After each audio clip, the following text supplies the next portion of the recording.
Well, greetings to you. I'm a little on pins and needles right now because I, Shug, is getting ready to do my first control line flight of the season. I'm feeling good today. It's Sunday, June 1st. I have my electric P-40 Warhawk and gonna fly that. It's a solid flyer. It's a Brodak plane. This is absolutely the first flight. Electric. I'm up at my secret schoolyard. Nobody's here, so let me get with it. All right, here we go with a little play-by-play action on this flight. I walk down, I turn on the battery of my plane, I go out to my handle, I grab it, I grab my stooge line and pull it. That releases my plane and the plane is off. Little close-up right there. So I'm coming around on my first lap of the season here with the plane, and I am feeling the pull and excitement. This first maneuver is called a reverse wing over. I cut it up over my head, straight over, go inverted right there. I'm a little high. I should have turned it right there, come back over, but I did another half a lap, cut into the wind and came around. That was incorrect, and that was just lack of thought and practice. Here we go with the 3 inside loops. I'm pretty low to the ground on these. I was trying to get them up a little bit. Wind was pushing me down. They're a little egg-shaped, but they weren't as bad as they felt when I was doing it. Looking back, I feel a little better about them. Now I'm flying inverted. Normally you do about 6 laps of that before you go into your next maneuver. I think I only did 3, and I'm cutting into my outside loops. My bottoms are pretty good on that. Let's see if I drifted. I was close. I like those better anyway. And now I'm going to be coming around for what is called the square loops. Here's the first square, first corner, second. They're a little rectangle. I was doing that on purpose, flying it out to keep my airspeed up. Try to get your bottoms low, a little drifty. Now I'm climbing up because I'm going to dive toward the ground and do my outside squares. Scary maneuver. You got to turn it right there. Again, I'm making them kind of rectangle-y. I rolled out of it there. That was a real round corner. Not great. I'll take it though. It didn't crash. Coming around for a maneuver here called the triangle. And this is horrible. My bottoms are way too wide. The tops are way too short. It's a tricky maneuver and often overlooked. My second flight I did way better, but I didn't tape that. Now we're coming around for a maneuver called the horizontal 8, and what I'm looking for are my intersections. So I'm looking at those trees behind me, kind of those bare limbs. I'm in the ballpark, but I'm not right on it. That would have scored me low in a competition, but my bottoms are okay and I got through it without crashing, which is my default statement through this whole flight.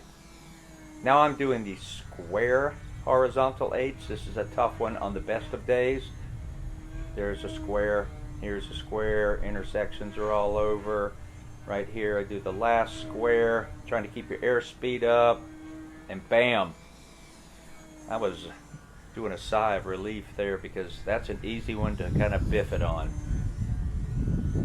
Now we're going into what is called the horizontal 8. I do a loop and then I do another loop over my head and another one. It's supposed to look like a snowman kind of, but it looks right there like the snowman's got his head leaning to our left looking at this. But I got through it for the first flight with no thought, no practice.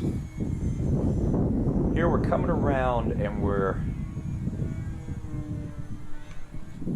that's called the hourglass, and I totally blew that. It's a tricky maneuver. Now we're going into the overhead 8s here.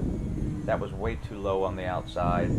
Little better. I think I brought it up a little bit here. That was much better. I'm supposed to go right over my head. Tricky maneuver on a windy day, but I got through it. So I was all right with that. I can clean that up. I got all summer to practice.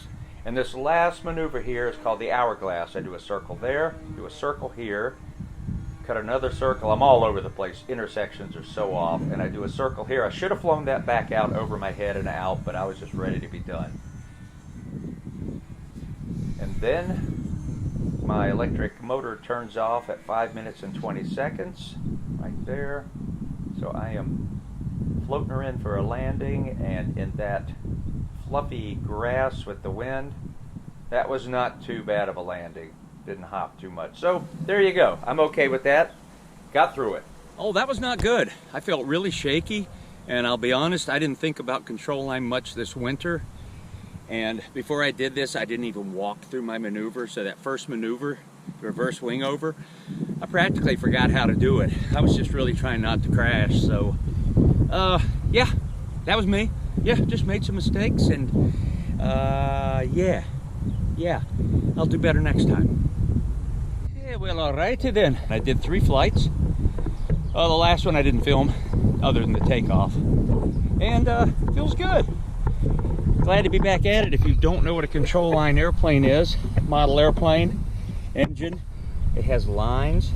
This one has 64-foot cables, 0.015 stainless steel. That goes out to a handle, and this is where I control and steer the plane by the safety harness out of there. By doing this, this gives me up, this gives me down, this gives me level. So I'm doing this, playing the wind. I used to do that as a boy with my dad. So it's nostalgic to me, but it's also thrilling because you're never that far from the earth.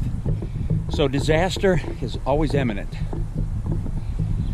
And I guess I kind of like that. Puts a little thrill on it. Anyway, got through the 3 flights, all secure in Sector 7. Woo, buddy! With flight control line. At least I do.